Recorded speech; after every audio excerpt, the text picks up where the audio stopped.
We've been flying the Mavic 2 Pro for a while now, so I dusted off the old green screen to bring you some of our thoughts for getting the best possible picture from your Mavic 2 Pro.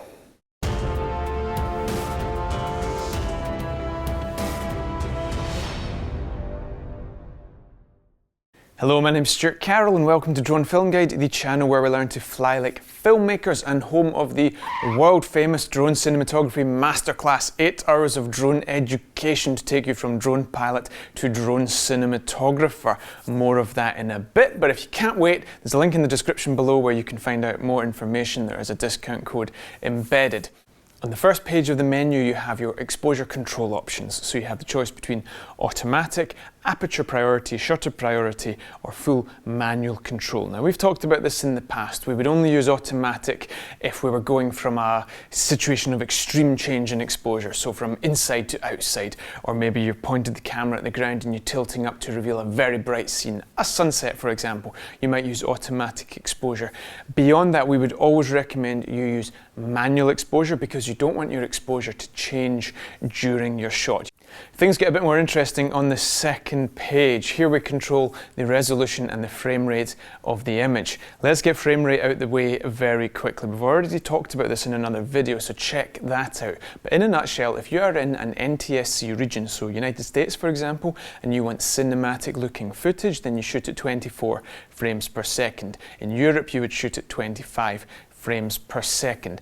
A higher frame rate is not a better frame rate. There's no such thing as a better frame rate, just different frame rates for different purposes.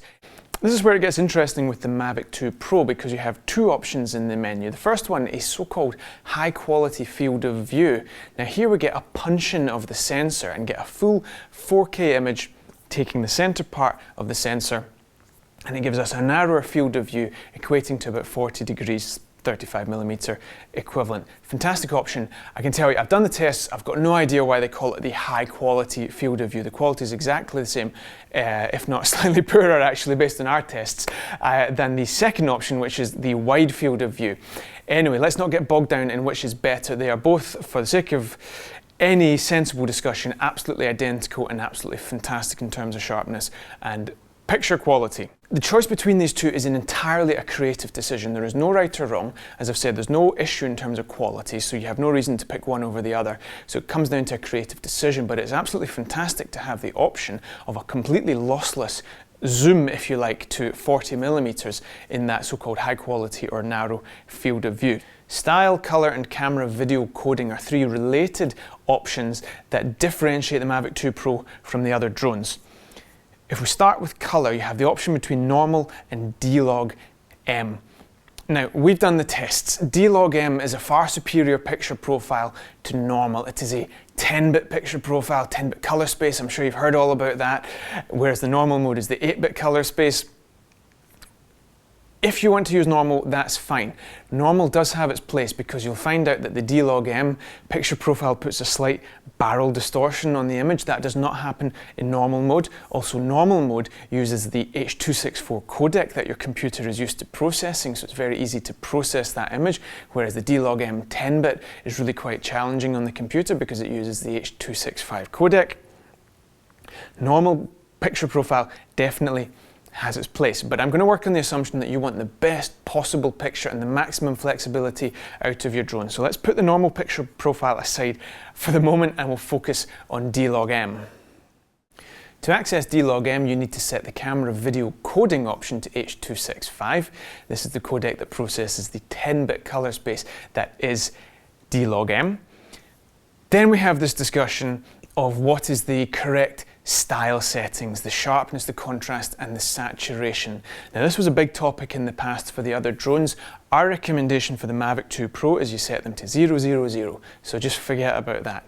In terms of sharpness, the picture is quite soft on the D-Log-M. It strips out the digital sharpening that all the other drones have. This is a good thing. This is also a source of great confusion because you see comparisons between the D-Log-M picture from a Mavic 2 Pro and other DJI drones, and people arrive at the conclusion that this is rubbish, the picture is soft, we don't like this. Now, if you've been around a little bit longer than, when Mavics showed up, you'll know that this discussion is an old discussion. These cameras, like these Panasonic GH4s and GH5s, There's endless discussion about how to flatten these images, strip off the digital sharpening. This is an old topic that did not start with DJI drones. So some of us have heard this 100 times before. I'm sure some of you have as well. We want this kind of slightly flatter image. It's a bit cleaner and straight off the sensor, less sharp, less contrast, less saturation. So the sharpness can very easily be added back in post if you want to. As for contrast and saturation, it's already quite a desaturated and flat image. There's not much contrast in it at all. We see no reason whatsoever to take any more out of that image, so we leave them at 0 and 0. If anything, you might find that it is too flat and too desaturated, so it might save you a little bit of hassle in post-production by cranking those numbers up a bit. Anyway, you need to find your own journey and your own workflow on that one, but we would say 0, 0, 0. We haven't identified any tricks, by putting the sharpness to +1 that, transforms the image, blah, blah, blah. The Mavic 2 Pro, one of the reasons we love it is it's done away with all of that. It gives us a clean, high quality, professional image straight out the camera. Much as settings are important, you just have to get them right once, assign them to your memory, and then forget about them, quite frankly, because you're not really going to be changing them much. Much more important is your ability to compose a shot, your ability to understand light so you get the best out of your camera, so you get the most immersive, interesting image with depth and layers and storytelling elements in it. If all of that's mumbo jumbo to you, or you're at the start of your journey as a filmmaker and you want to find out more, then do check out our masterclass.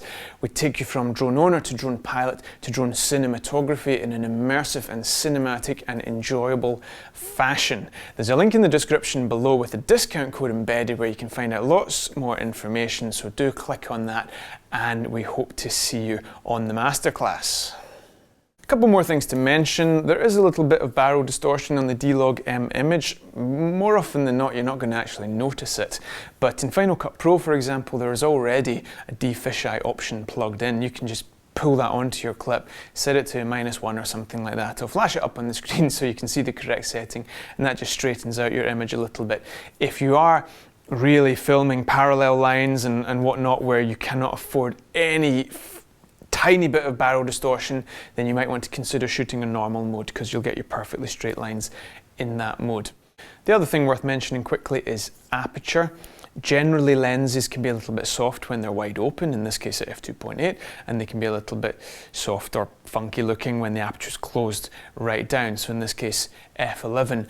We did the tests and we didn't find any difference really across the range. If you really squint, you could argue that f11 is a little bit softer than f9, but I don't know, that's really getting into in a bit much detail. So I would say pick any aperture you want to suit your exposure requirements.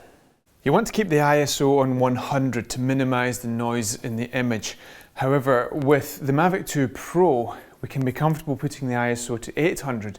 As you can see in the test, it far outperforms the other Mavics, and to have this flexibility in low light conditions with the Mavic 2 Pro is really quite excellent. White balance, the important thing here is that you don't put it on auto. You don't want the white balance changing during the shot. It looks really unprofessional. So you can either pick cloudy or sunny to kind of just, depending on your weather conditions, or you can choose a custom white balance, which we sometimes do when it's dusky and the shots are coming up quite blue. So we'll dial a custom white balance all the way up to 7,500 or 8,000 Kelvin to yellow up the image a bit, because we don't want it looking too blue. Either way, you can mess about with white balance in post. The important thing is that you don't have it changing during the shot. So there's our 2 cents on how to get the best picture out of the Mavic 2 Pro. Do keep in mind that settings aren't what's going to differentiate you from your peers. It's your ability to create beautiful images and compositions and storytelling. So with that in mind, do check out our masterclass link in the description below. Please also check out the existing videos on our YouTube channel, as we have a lot of videos on there that are about filmmaking principles, so they don't date. These filmmaking principles have been around since the beginning of time, so rather than go over old content on this channel, we would certainly encourage you to check out some of those older videos, so do have a bit of a browse through the channel. Okay, until next time, happy flying.